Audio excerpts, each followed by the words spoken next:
Hello mga kamusang, kapagpalang hapon po sa lahat-lahat.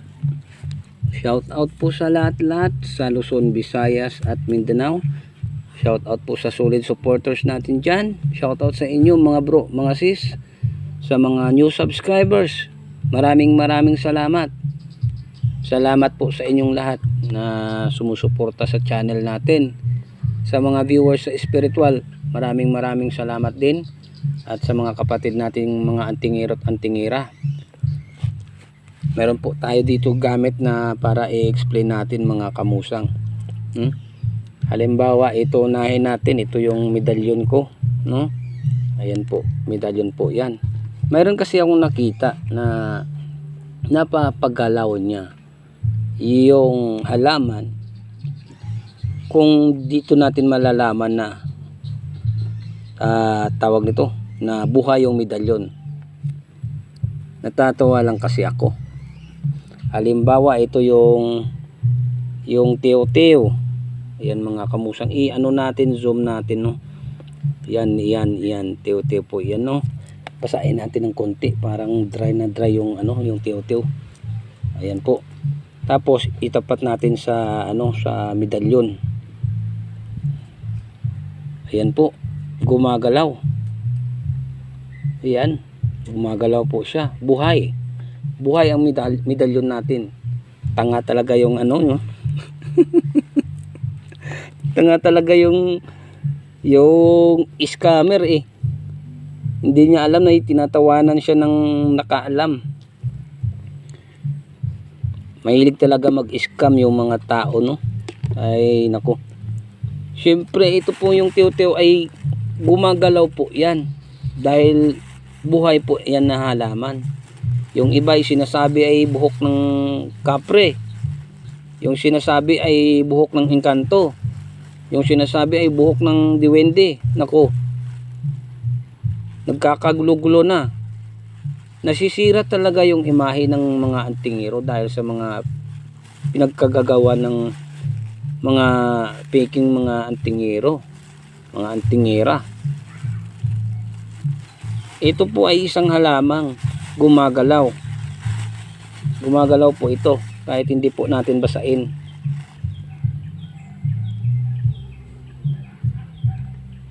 Yan, gumagalaw. May lang kasi malakas yung hangin dito. Kaya lang natin. Pag binasa po natin mga kamusang ay gumagalaw talaga yan. Umiikot po yan. Ayun. Pasensya na po mga kamusang, hindi ko pwedeng mapakita yung medalyon ko kung anong klaseng medalyon to. Ay, shout out na lang sa magaling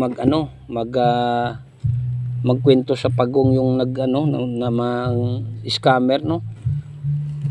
Sabi niya kasi sa vlog niya, dito natin malalaman kung buhay ba yung medalyon o patay. Dito malalaman na buhay talaga ay gumagalaw yung halaman. Tanga talaga eh. Pinagtatawanan siya ng siguro yun. Pinagtatawanan ng ibang mga antingero, manggagamot. Mali yung niya. Yan yung mga scammer. Ayun, balik tayo mga kamusang. Mayroon po tayong hugis puso. Ito yung matagal na sa akin. Ayan po mga kamusang. Ito yung gawa ng kalikasan. Ito maganda po yung bisa na ito. Pag may tinatangan po tayo, halimbawa po sa akin, pag pupunta ako sa ibang lugar, ito po yung madali po tayo makahanap ng kaibigan sa iba't ibang lugar kung tayo saan man tayo pupunta. Napakagaan po sa pag-welcome sa atin ng mga tao sa paligid natin. Madali po tayo makapaghanap ng kaibigan at malapitin po tayo sa tao. At yung mga halimbawa may mga naiinis sa iyo, ay kaya niya pong mapalambot yung damdamin ng isang tao kung galit. Ito po yung bisa niya. Pero may maganda rin po itong bisa kung marulong lang po kayo, no, kasi hindi ko na lang kakarga, hindi na lang ako magbabanggit ng orasyon mga kamusang, no. baka magamit sa hindi maganda. Ito, ginagamit rin po ito ng panggayuma. Halimbawa po mga kamusang, pag may babae po kayong may ginustuhan or lalaki, ito po ay nilalagyan po ng picture dito sa harap at sa likod sa isang na gustuhan mo at picture mo, at tinatalian po ng pulang tela at dinadasalan po at na binubulungan sa mutya na hugis puso. Dinadasalan at kinakargahan ng ritual para magayuma po yung tao na kung sino ang gusto mong gayumahin. Yan po. Pero sa atin po mga kamusang ay hindi po tayo gumagawa ng gayuma, kasi po bawal po talaga yan. Hindi po nakasulat sa Biblia na ang gawain ng nagsisilbi sa dakilang ama ay puro negative. Hindi po tayong gumagawa ng pangsabong or pangsugal. Hindi po tayo, kahit may gamit po tayo na para dyan, ay hindi po natin kinakargahan ng dasal at orasyon. Yung dasal at orasyon ko po ay pamproteksyon sa sarili po mga kamusang, at pampaswerte sa pamumuhay. Yun po sa akin. Marami talaga naghahanap sa atin yung mga ganyan, pero hindi po ako gumagawa. Maliban na lang sa mga kaliwaan ay gumagawa niyan. Pero pag nahuli ka ng isang manggagamot, kung mahuli ka, di ewan ko lang kung anong mararamdaman mo. Yan pong bisa mga kamusang ng hugis puso. Ewan ko ba kung nasaan no yung corals ko na isa. Corals yun na hugis puso. Yan po yung bisa mga kamusang. Ito yung matagal na sa akin. Ito yung dinadala ko minsan pag magpunta ako sa ibang lugar. Ito yung maliit. Nilalagay ko sa pouch. Ayun. At ito naman mga kamusang. Ayan po. Ito yung kidlat. Sa may interesado lang po at naniniwala sa kidlat. Ito naman po mga kamusang, ang kidlat po ay hindi lang po ginagamit sa pang-spiritual at physical na pangliksi at bilis na pangangatawan at hindi ka makakaramdam ng pagod. Pero pag ito po, kasi meron po ako ng subscriber na babae sa taga ibang bansa. Yung asawa niya po ay hindi po naniniwala sa mga manggagamot at anting-anting. Na mild stroke po siya. Yung kalahating paa niya ay hindi makakaramdam ng sakit kung kurutin yung balat niya. Naka-wheelchair po mga kamusang, taga ibang bansa. Nung nakilala po ako ni Madam, hindi ko lang babanggitin yung pangalan ni Madam. Shout out sa iyo Madam. Kumuha siya sa akin kung anong magandang gamot para sa mga mild stroke. At yung ginawa ko mga kamusang, yun po ay pinadalan ko po ng kidlat. At nung dumating yung kidlat, yun po ay pinababad ko sa kanya sa isang basong tubig. At dinasalan ko. Iyon po ang bisa niya mga kamusang, ay binubuhay niya po yung mga patay na kaugatan sa ating katawan. At inaalay niya po yung mga pagdaloy ng dugo sa ating katawan. Yan po ang bisa ng kidlat. Nung after sobra na sa 1.5 ng buwan ay tumawag po sa akin si Madam at nagpapasalamat kasi yung paa ng asawa niya na hindi makakaramdam ng kirot ay nakakaramdam na po. At yun, maigalaw-galaw niya po mga kamusang yung mga daliri ng paa niya. Iyan po yung pinainom ko sa kanya na mag-reload lang siya, hindi niya paubusan yung isang basong tubig na yon. At nilagay niya sa bottle yung kidlat na may nakababa doon, at yun yung siniserve tubig niya. Hindi niya po pinaalam sa asawa niya na kumuha sa akin, at yun ang pinapainom sa kanya, at gumaling po siya. Pero hindi ko alam kung nakatayo na siya kasi hindi na nakatawag sa atin. Matagal na po yun mga kamusang. Yan po ang bisa ng kidlat. Ito po pag binabad po natin, at sinisirbi tubig natin, ang pagod po natin sa ating katawan ay parang isang cellphone at isang charger. Tulad ito ay parang isang charger, ay pag nainom po natin yan, parang bumabalik yung kalakasan po natin. Yan po, pagtunay po yung kidlat na hawak natin.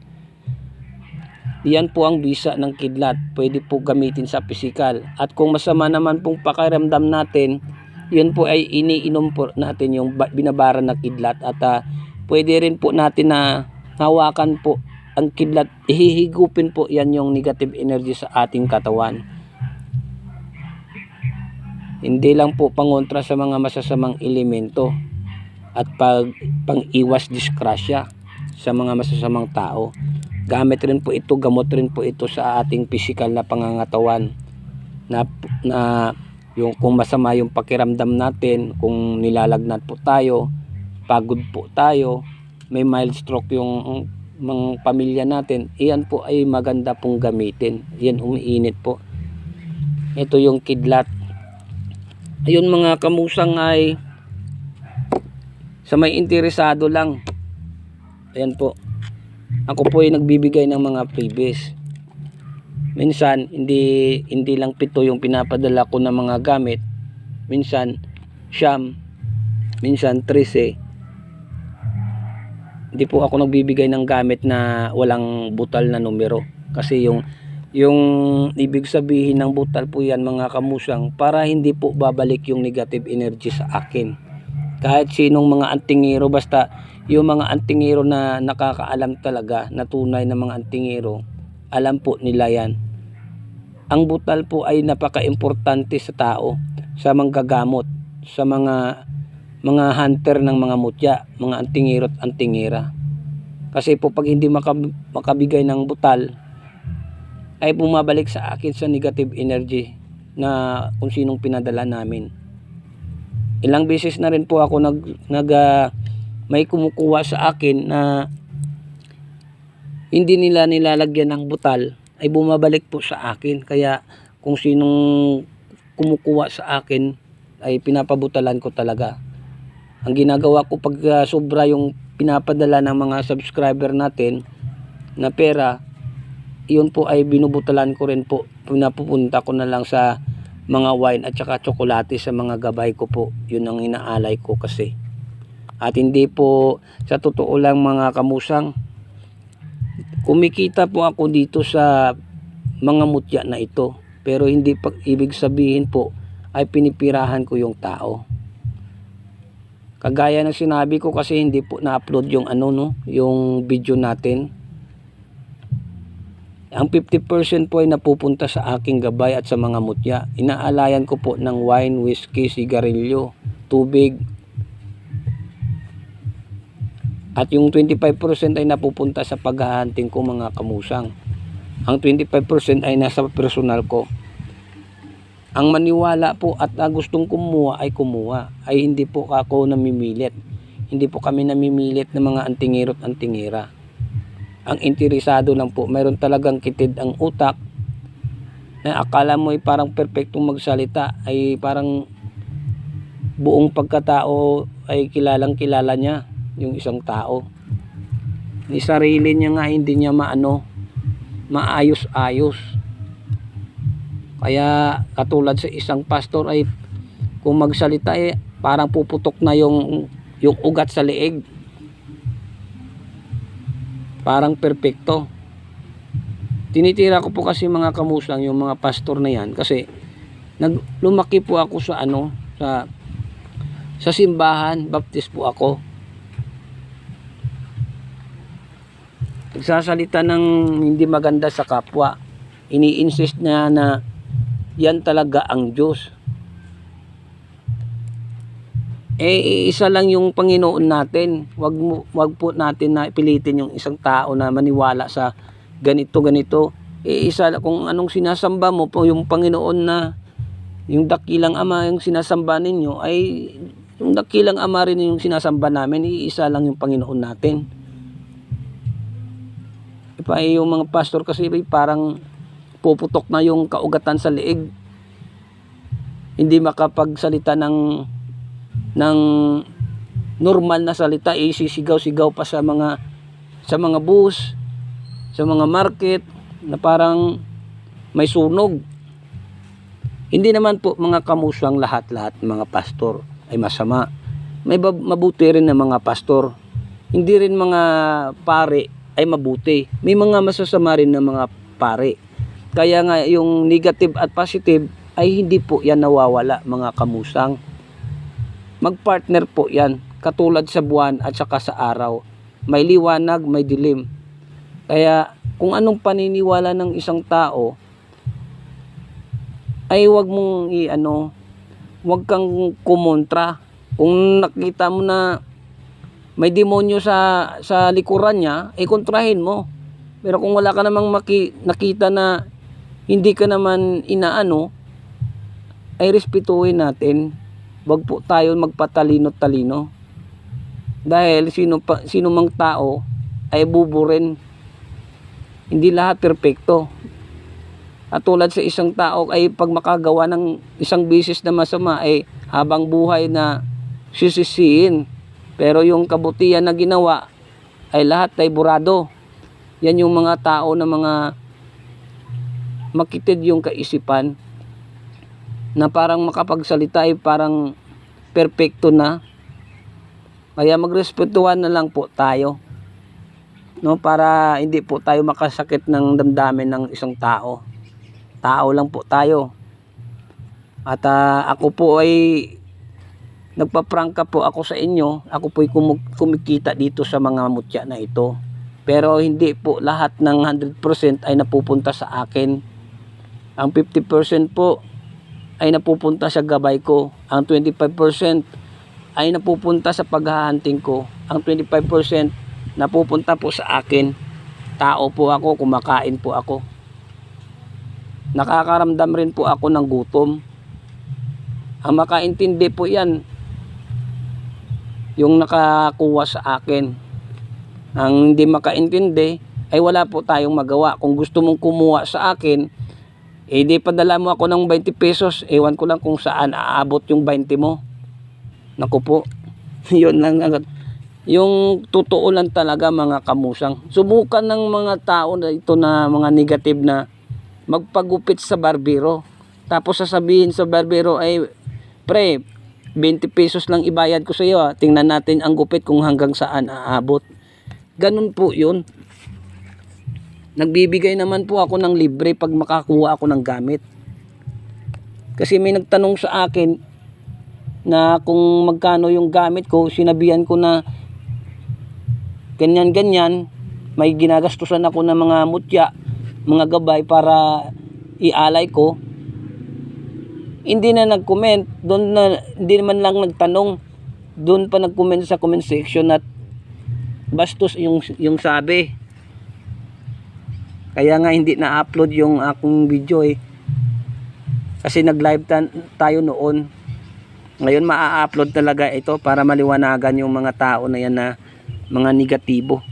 Yun lang mga kamusang, maraming salamat po sa inyong lahat. Ako po ay nagpapasalamat, walang sawang pagsasalamat sa inyong lahat na kayo po ang bumubuo ng channel na ito, hindi lang po ako. Ako po ay nagpapasalamat, maraming salamat. Ingat po kayo mga kamusang. God bless, God bless.